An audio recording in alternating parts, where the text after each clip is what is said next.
The latest news suggests that remote working can now damage a woman's career. Experts suggest it will disenfranchise them in the workplace and scupper any chances of promotion. Are these credible arguments, or just another ruse to get us all back into the office? Hi Heidi and hi Brent. Hi. Howdy, howdy. So here we are, episode 17. So let's get right into this. So where do you think this wave of expert advice is coming from? It's been really quite interesting. We had the initial wave of questions during, say, the summer regarding telecommuting, working from home. Was that a good idea? And within the last 10 days, there's been a spate of articles. I think I've seen 4 or 5 of them saying, oh, telecommuting, working from home, that's going to disadvantage women. And you laugh at that, and I found it quite funny that a group historically most businesses have not been interested in supporting. All of a sudden, Absolutely not. now we're talking about, oh, we wouldn't want to disadvantage women. Right. And I think, what a bunch of hypocritical horse crap. Yes, this is just a case of twisting the optics to suit a particular need, isn't it? Yeah, they know they're already disadvantaging on the women in the workplace because there is a great disparity.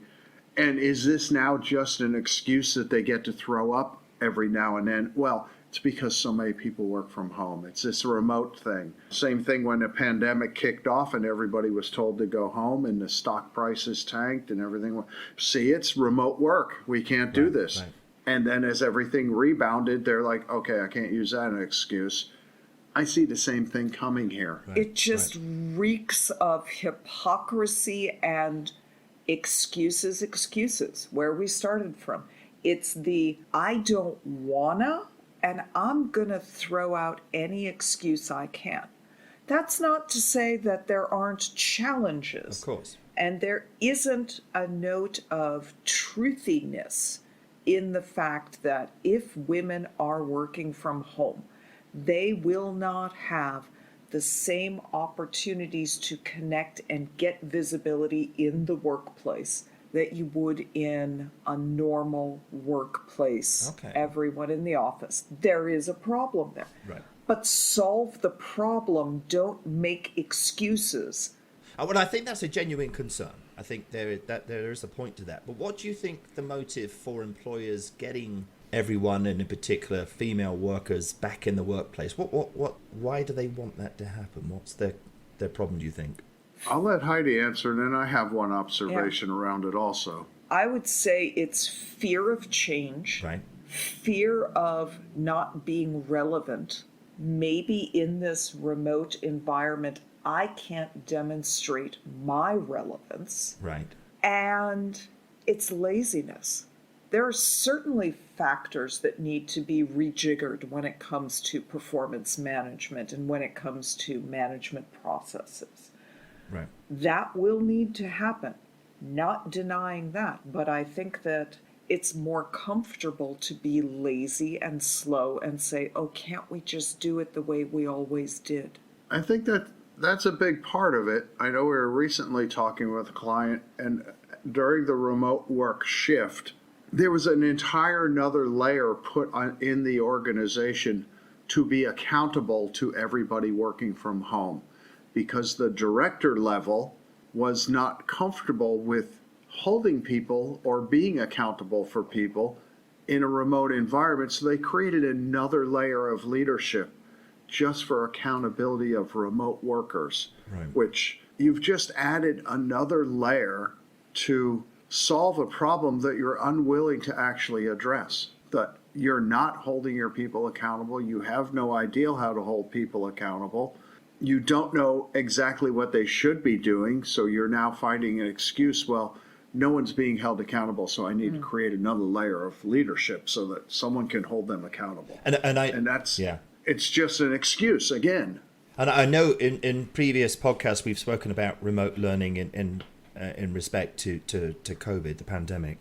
For me, it seems to make sense that a female employee, wants to start a family, there's going to be some maternity leave. When they want that opportunity or see that opportunity when they're in a position to get back to work, a flexible work week based around remote learning that could be Zooms, could be whatever, would seem to make sense. Let's be honest here.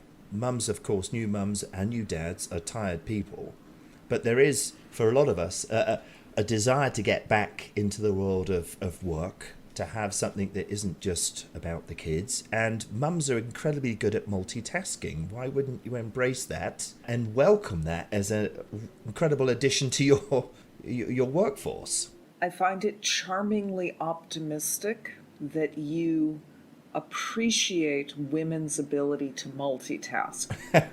I would say, to go back to that mistrust and fear, it's the what if it really does take me all day to do the same number of tasks that Susan is doing working remotely while doing all of these other things. Right. And it is a gender bias against women multitasking. And Brent and I were discussing this before the session, and his comment was, why aren't you concerned about male employees watching a sports tournament while they're working from home? Right, absolutely. Absolutely. Yeah. Now, if they were helping raise the children or doing those other tasks that the women are doing, fine.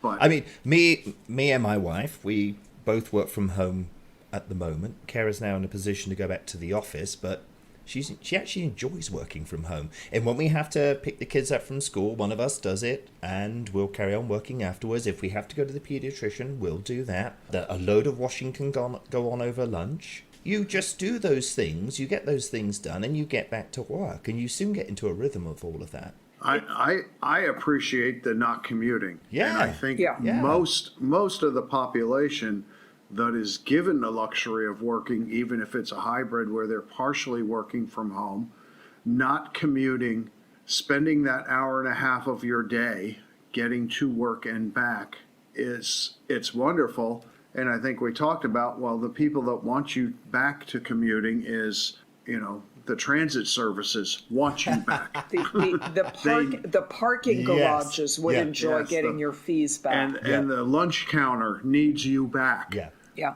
But do you really need to go back? And I do think that there are core issues that need to be solved for here. We have worked with clients discussing how are you measuring performance? What does performance management look like with this? And certainly you need to be tracking in a non-gender biased way that opportunities are made available to those working remotely and within the office environment. Yeah. But what's fascinating is we would really rather make excuses. I do see an issue, and I've had experience of this. If I worked for another television company once on location, and I was working with several people that worked full-time for a particular company, and I came in as the freelancer. And there is certainly, I'm not in with those conversations. I don't know what's going on with the company, and I'm not supposed to. I'm a freelancer. But if I was a remote worker and that was the company that I've worked for full-time, I can see how those conversations in the office that I'm not involved in, and the boss, he or she, seeing these people around, do you think I'm at risk of not getting promotion? If I'm not seen every day, am I going to be forgotten as someone who might actively want to be on the promotion track? Is there a chance of that happening? I think that goes primarily towards, I would say typically the challenge is going to be creating a new way of communicating and being involved and being visible. And measuring output. Right. Will women be disadvantaged if they are not seen and heard? Absolutely. But it's hard enough to get a seat at the table. Well, I was going to say, I've been in enough meetings where I may have been there, but I was neither seen nor heard. So if you're actually concerned about women being seen and heard in the workplace, merely getting them into the conference room does not shift that dynamic. Right. And if you want to have that conversation, it's about a lot of other things, and it's about systems and data. I really do believe it's systems and data. So we have a sense of, we come up with a metric by which we can measure value, and that person is valued on those metrics, regardless of Yep. whether you see them in person. Yeah, I get that. Yep. Yeah. Is that possible? Who knows? Let's work on that in the future. Let's figure that Absolutely. out. Yeah. That's the innovation of your work structure. Yep. Yeah. Is it possible, one final question, is it possible, if we're concerned about sort of people that want to work remote and people that want to come in the office and those people in the office taking priority, I mean, there's another solution to say, well, look, instead of the entire company then works remotely, or that department works remotely, or this office that does this particular task works remotely, can we break it up that way so that no one from marketing is in the office? Absolutely, and it depends on which pathway you want to go down. Right. Ideally, and we can feature this organization in a future Oh, I'd love episode. to. Yeah. Ideally, I do believe that possibly the best model could be primarily remote with monthly or bi-monthly coordination. Everyone's on site, you come together, you coordinate, and then you move forward from there. So there are a lot of different models people are testing, Right. saying there are problems with it. That's just bollocks. Yeah. No, I mean, There's problems with everything. absolutely, but this is exciting. This is that model that you've just described. I'd love that. That's a great way of working. Yeah. Well, I'd love to discuss that in a future episode. That would be great. So What's coming up next? What's in the next episode? I think next we're going to look at something from the international arena.